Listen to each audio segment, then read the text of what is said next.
Thank you, Candace, very much. You certainly do have romance abounding. Oh, yes. And I'm so glad you don't live in a world of concrete and steel, primarily. That is lovely. Okay. Think. There we go. Right about there.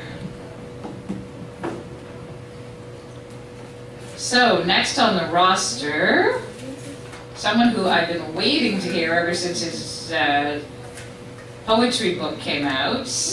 Having had the pleasure of reading some of his novels, I'm really looking forward to this one. So, Dennis Bolen, a longtime prose writer, author of 5 novels and 2 collections of short fiction published by Anvil Press, Random House, and Arsenal Pulp, who has lately become obsessed with poetry. Yes, insatiable muse. His first collection of verse, Black Liquor, was published in September 2013 by Caitlin Press. Black Liquor poems. And we're going to welcome him to the stage right now.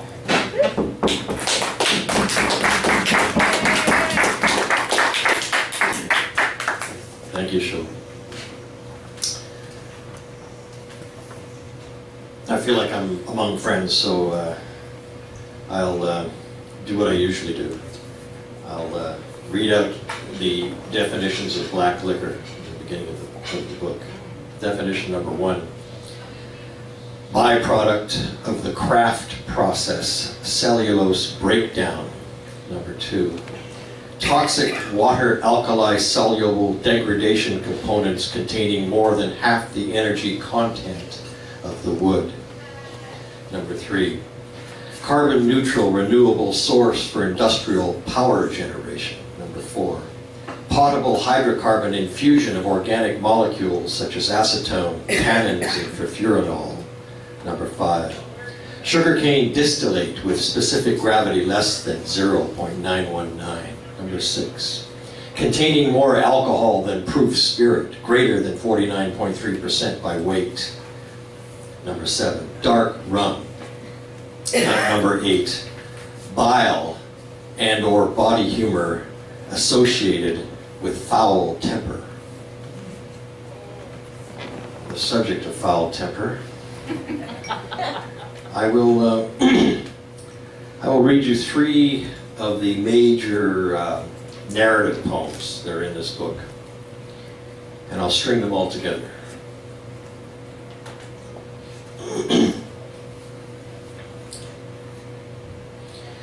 In 1964, we heard a ranting war vet. Temperament, an unreported casualty, not 20 years out of the fight zone, a fearsome thing for a child to face. Hell, we were only in grade 6. He was a kind man mostly and knowledgeable.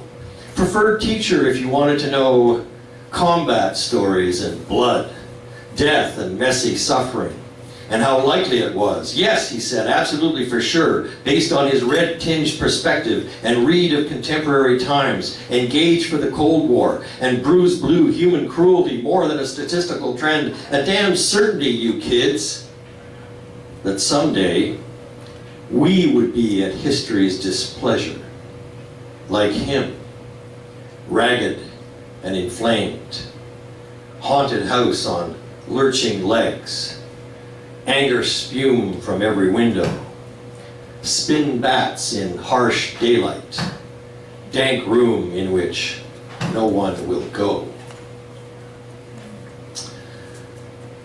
There was a fellow maddened, oversized, grades ahead, who for some reason went asking for hurt, a punch in the stomach.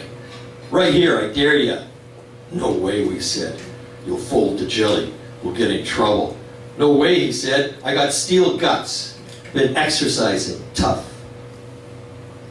So everyone, big or small or timid, took him on this invitation to free infliction of some TV imagistic maneuver, ignoring the dishonesty of doing upon another that which we would dread having done to us. We instead self-pictured as dramatic stars in our own fight scene, cutting knuckles to abs, rattle wrist to arm, jolt sort of ache in the spirit of schoolboyism. None of us dared whine, at least not there on the field of play. But he was such a rock, never so much as an undulation, no jackknife slightly forward, every boy jack of us aghast at such super staunch stolidity. The legend of Tough went town-wide, and we all slugged away with or without invitation. Then our war vet teacher, principal and grueling historian, appeared one day, stepping livid, grabbing two boys, punching, instructed Punchy to follow, marched the coterie into his secret, unseen, mysterious office, where, for an hour, low talking was not quite heard.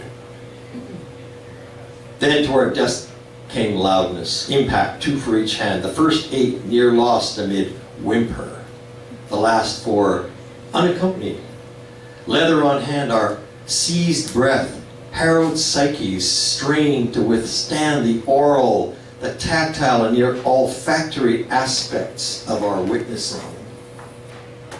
And the next day, when the sore boys came to school, their hands red, tender, and lightly used, the tough boy remained stoic.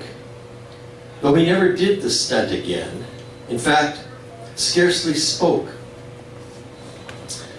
The point of all this being, he and the principal ended friends.